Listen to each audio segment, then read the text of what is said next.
mengasihi lebih. Suami-suami, ayo doakan istrimu. Ketika engkau sudah mengucapkan itu, doakan istri, berkati. Mengasihi, berkati istrimu. Mengasihi lebih. Mengalirlah kasih-Mu ya Tuhan di rumah kami. Tuhan lebih dulu mengasihi kepadamu, mengasihi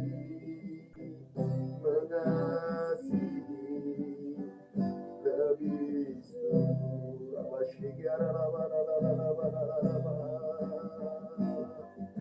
kasih dari surga memenuhi rumah ini,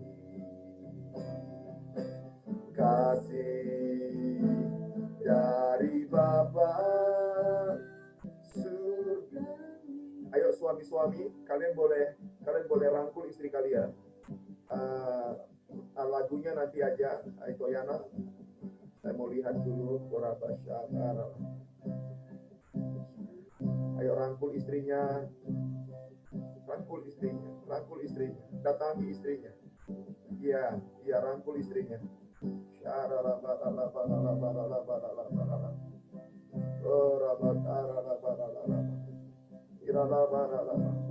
Ucapkan. Bilang sama istrimu, aku akan melayani, aku akan mengasihi. Kalau kau ada salah, minta ampun juga sama istri boleh. Ayo minta ampun juga boleh.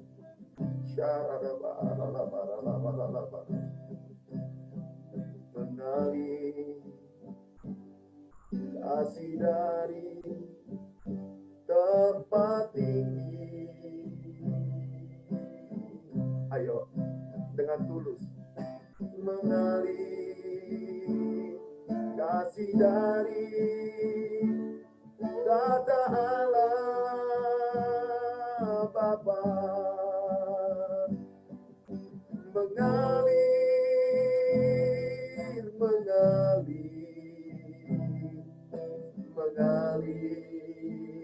dan mengalir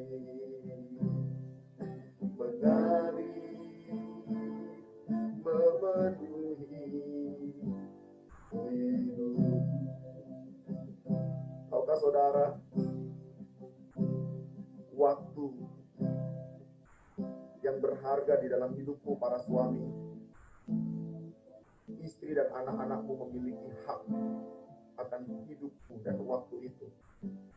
Bukan teman-temanmu, bukan pekerjaanmu, bukan pelayananmu. Maka hari ini kau berkata, mau mengasihi keluarga itu. Berdoa berkati para suami-suami hari ini dalam nama Yesus. Dalam nama Yesus. Hari para istri, engkau rangkul suamimu. Maukah engkau menghormati suamimu sama seperti jemaat menghormati Tuhan. Menghormati, hargai dia. Hormati dia. Seperti engkau menghormati Kristus.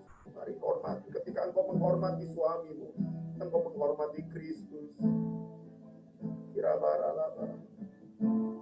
Ayo bilang sama suamimu, aku menghormati. Kalau kau ada salah, minta ampun. Bilang sama suami, maafkan saya kalau aku tidak menghormatimu. Ayo rangkul suamimu. Ini waktu yang terbaik. Ini waktu yang terbaik. Bilang, minta maaf sama suamimu. Aku akan menghormati. Aku akan menghormatimu di depan keluargaku. Aku akan menghormatimu di depan kawan-kawanku. Aku akan menghormatimu di depan anak-anak. Aku akan menghormatimu. Kalau engkau selama ini tidak menghormatinya, engkau menyalahkannya, engkau memarahinya di depan anak-anak, engkau tidak menghormatinya di depan orang tuamu, di depan keluarga yang lain, bahkan di depan teman-temanmu, minta maaf hari ini. Saya rindu ada kasih yang baru, rekonsiliasi malam hari ini.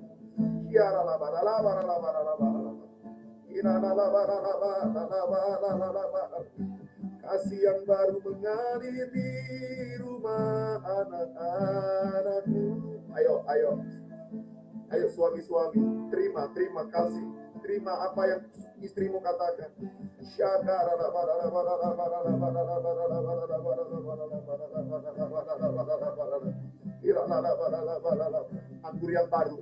Anggur yang baru memenuhi setiap anak-anakmu di rumah-rumah.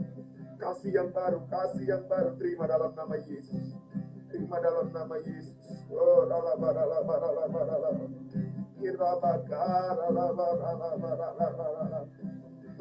Tuhan, kami sudah lakukan apa yang menjadi isi hatimu buat gerejamu. Bekerjalah malam hari ini, Roh Kudus.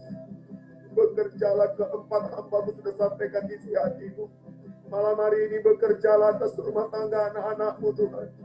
Bekerjalah, Roh Kudus. Pulihkan, Tuhan. Kami minta anggur yang baru, pengurapan yang baru.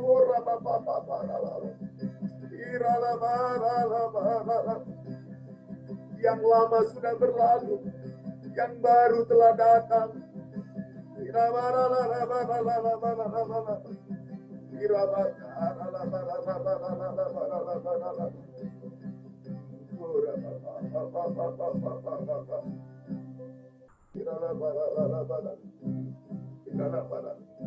Mengalir kasih dari tempat ini. Kalau di rumah saudara-saudara mengalami hadirat Tuhan, terus nikmati hadiratnya.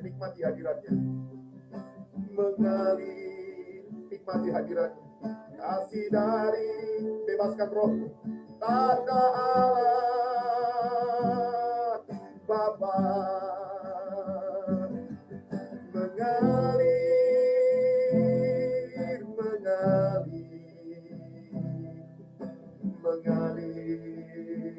dan mengalir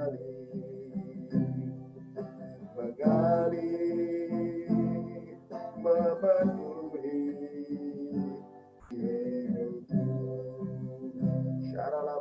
Maukah hari ini kalian doa sepakat apa yang menjadi visi Tuhan dalam keluarga kalian? Ayo doakan hari ini. Bergandengan tangan, boleh berangkulan, boleh sambil merangkul, bergandengan tangan. Kalian doakan hari ini. Berdoa suami istri berdoa. Doakan keluarga kalian. Apa visi? Minta Tuhan tuntun dalam nama Yesus. Bilang, Tuhan, kami mau melayani. Tuhan, kami mau mengasihi. Kami mau bersama dengan anak-anak melayani. Kami mau, Tuhan Yesus, menjadi berkat. Tuhan, kami mau menjadi penyembuh buat keluarga-keluarga yang lain. Tuhan, kami mau dipakai Tuhan. Tuhan, kami mau maksimal. Tuhan, kami mau saling menyayangi.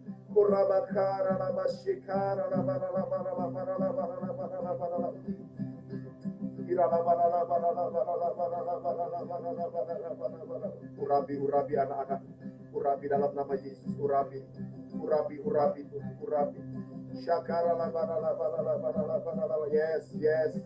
Yes, dalam nama Yesus. Dalam nama Yesus. Anggur baru ya. Urapan baru memenuhi umatmu. Dalam nama Yesus. Dalam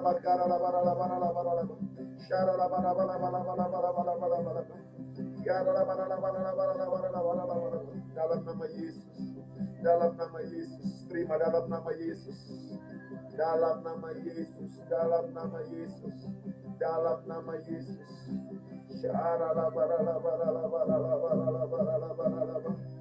Oh, Tuhan, kami mengasihi istri kami. Tuhan, kami menyayangi istri kami. Tuhan, kami menyayangi anak-anak kami. Tuhan, kami sayang keluarga kami. Tuhan, ampuni kami kalau kami salah selama ini. Ampuni kami, ampuni kami. Tuhan, kami sayang kepada istri kami, Tuhan, dalam nama Yesus. Tuhan, kami sayang kepada pasangan kami. Kami mengasihi, kami menghormati suami kami. Kami menghargai suami kami. Kami hormat, kami sayang suami kami dalam nama Yesus. Berkati Tuhan, berkati dalam nama Yesus, berkati. Berkati para istri-istri kami dalam nama Yesus. Ampuni kami sebagai suami kalau kami salah selama ini.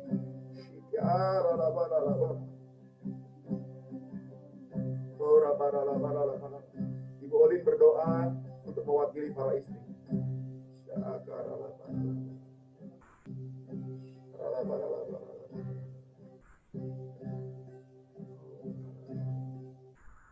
Bapak, kami bersyukur untuk kebenaran firman-Mu yang sudah kami dengar selama 4 sesi, dan ini adalah terakhir. Tuhan, berdoa secara khusus untuk setiap pasangan suami istri yang ada di lewat Zoom ini, Tuhan. Karena setiap kami boleh menjadi pasangan yang mengerti visi Allah, yang melakukan kehendak Allah di tengah-tengah rumah tangga kami. Biarlah setiap kami para suami-suami menjadi imam, menjadi raja di tengah-tengah rumah tangga. Setiap kami para istri-istri, para wanita menjadi penolong yang sepadan bagi suami kami, sehingga setiap keluarga yang ada menjadi keluarga yang menggenapi firman Allah, menjadi keluarga yang menggenapi visi Allah, sehingga anak-anak kami menjadi generasi keturunan ilahi yang mengasihi Tuhan, yang melakukan kehendak Allah tengah-tengah zaman ini, ya Tuhan. Engkau memberkati setiap pasangan-pasangan suami istri yang ada.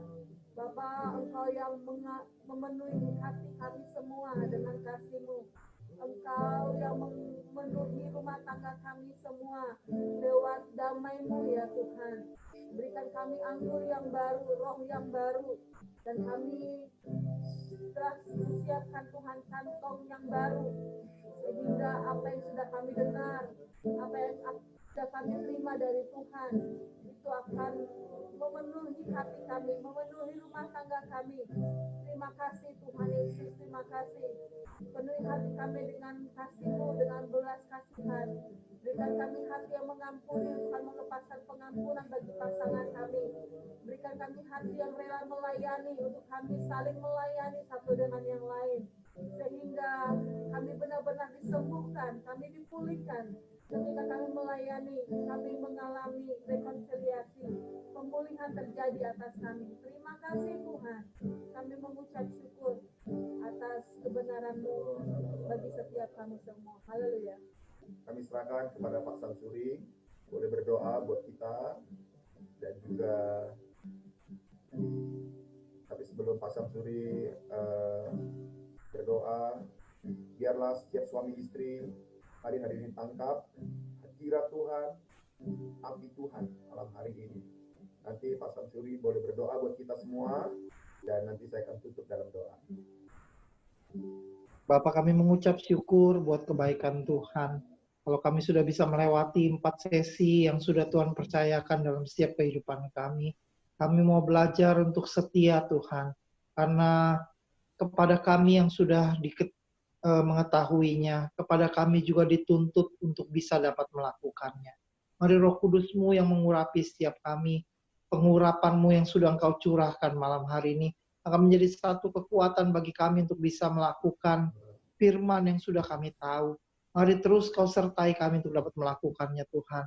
Anggur yang baru yang sudah Engkau curahkan, kiranya ini mulai menjadi satu kesegaran yang baru. Kami mau minum air hidup itu, supaya kami tidak akan haus kembali. Terima kasih Tuhan. Kami serahkan juga seluruh pernikahan anak-anak-Mu. Kiranya ia boleh menjadi pernikahan yang berkemenangan. Pernikahan-pernikahan anak-anak-Mu boleh menjadi pernikahan yang menjadi berkat satu dengan yang lainnya. Dan juga Tuhan berkati keluarga dari Bapak Daniel Ginting. Tuhan berikan pengurapan-Mu atas keluarga ini. Keluarga yang menjadi contoh dan figur. Mereka akan banyak orang yang menjadi diberkati melalui pelayanan keluarga Pak Daniel. Tuhan berkati dia dimanapun dia berada. Pengurapan-Mu ada atas keluarga hamba-Mu Tuhan. Apa yang mereka cita-citakan, apa yang mereka butuhkan. Tuhan Yesus menjadi jawaban buat setiap apa yang diperlukannya. Tuhan berkati pernikahan kami semua. Mampukan kami Tuhan untuk saling melayani seperti Engkau datang untuk melayani kami. Terima kasih Tuhan Yesus, di dalam nama Tuhan Yesus kami berdoa. Haleluya. Amin. Berkati Tuhan Pak Zamzuri bersama dengan istri yang telah melayani kami. Engkau memberkati hamba-Mu ini. Pelayanannya di bidang keluarga. Engkau memberkati. Banyak keluarga dipulihkan. Banyak keluarga disembuhkan. Bahkan orang-orang yang masuk dalam pernikahan yang kudus. Engkau memakai. Engkau berikan hikmat. Engkau berikan pewahyuan, kuasa, otoritas di tengah-tengah pelayanan hamba-Mu ini. Bapa, Engkau sertai dengan tanda-tanda heran. Kami juga berdoa, biarlah Tuhan, lewat keluarga Pak Zamsuri, ada banyak keluarga-keluarga dipulihkan, ada banyak keluarga-keluarga dimenangkan, untuk datang kepada Tuhan. Kami juga berdoa buat apapun yang dikerjakannya, Tuhan buat berhasil, Tuhan buat beruntung, berkati keluarganya, anak-anak, istri semua, akan mengalami kemuliaan Tuhan. Bapak terima kasih apa yang ditabur oleh hamba-Mu, Tuhan membalas dan Tuhan memberkati. Terima kasih Bapak, terima kasih. Keluar masuk hamba-Mu Tuhan berkati. Berikan visi ilahi yang besar atas hamba-Mu dalam nama Yesus. Sehingga apapun yang dikerjakannya Tuhan dimuliakan. Kami bersyukur kepada Engkau Bapak.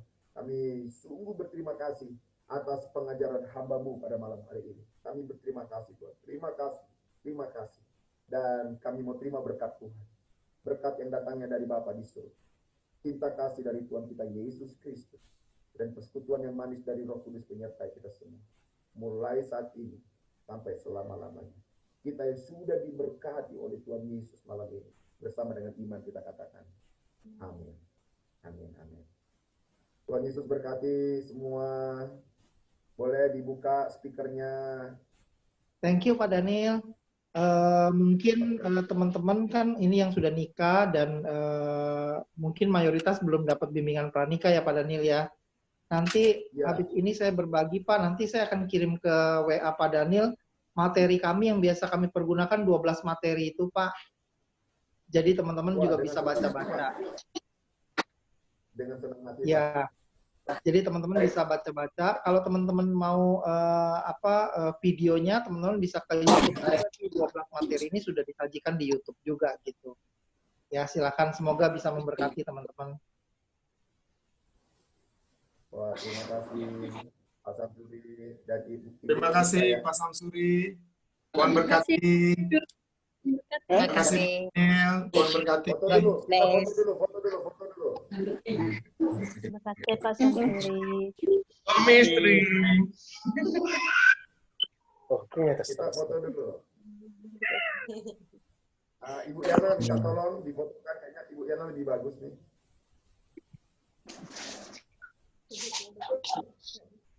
Oke, Pastor. 1, 2, 3.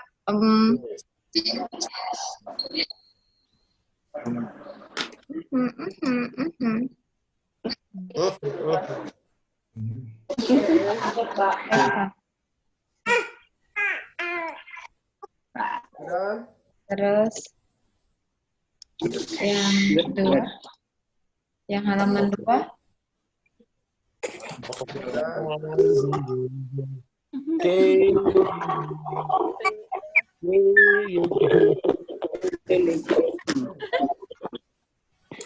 Udah belum?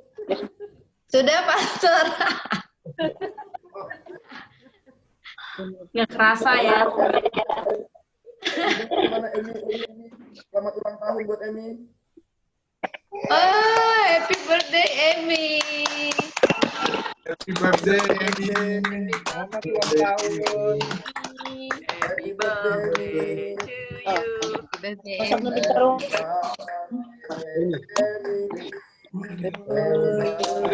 Birthday.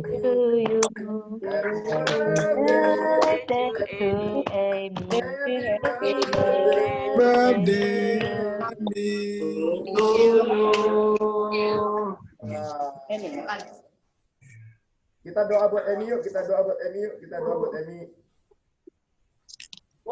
Mana Emi? Emi,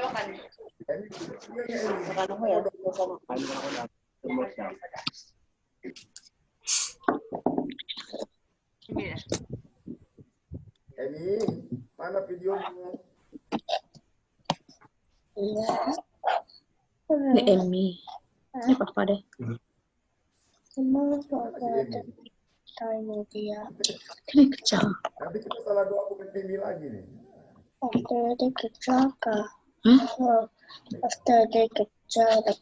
Si semua baby. Mana Emi? Mungkin line dia tak ada lah. Keluar dia, Pak. Keluar, Pak. Mungkin lain kali. Ya, line dia tak bagus. Mau didoa langsung kabur, Pak. Mau didoa langsung kabur. Oke. Pak Samsuri, terima kasih banyak. Terima kasih Pak, Tuhan berkati Pak Samsuri. Thank you. Terima kasih Pak Samsuri. God bless. Pak Samsuri, Tuhan berkati. Tuhan berkati. Pak Samsuri. God bless. Oke, God bless. Kelas Yes, terima kasih. Thank you, Pak. Pastor, terima kasih Pastor. Terima kasih Pak Daniel. Pastor Daniel. Tuhan berkati. Tuhan berkati. Tuhan berkati. Ibu Yana, Pak Heri, terima kasih. Ibu Julia. Pak Hari. Pak Lovelin, Pak Nixer, Tuhan berkati. Terima kasih Pak semua. Jessica, Pak Bob, Tuhan berkati Pak Bob. Saya, Yes, Captain. Pak Cung, semangat. Ibu Titi, Pak Cung, Tuhan berkati. Abang Storus, Tuhan berkati. Bu Titi. Pak Mat, God bless. Tadi udah keburu gak ada gambar anak. Tuhan berkati. Brother Michelle, Semua. Baby semua yang baby. terima kasih Pak. Terima Pak kasih. Daniel, terima kasih.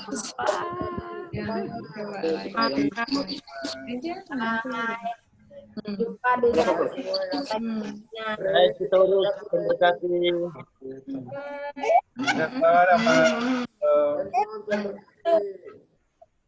Pak Mikol, Tuhan berkati ya, sama Ibu.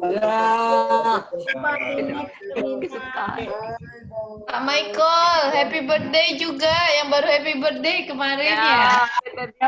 Oh, Pak Michael, happy birthday. Pak Michael. Ya, terima kasih. Happy birthday Pak Michael. God bless you Pak Michael. Tuhan berkati nih. Ya, terima kasih. Sama-sama Pak Michael. Tuhan berkati Pak. Nixon, Tuhan berkati. Siapnya. Malta.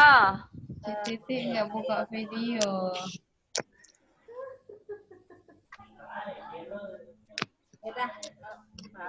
Oke, bye semuanya. Bye-bye. Selamat.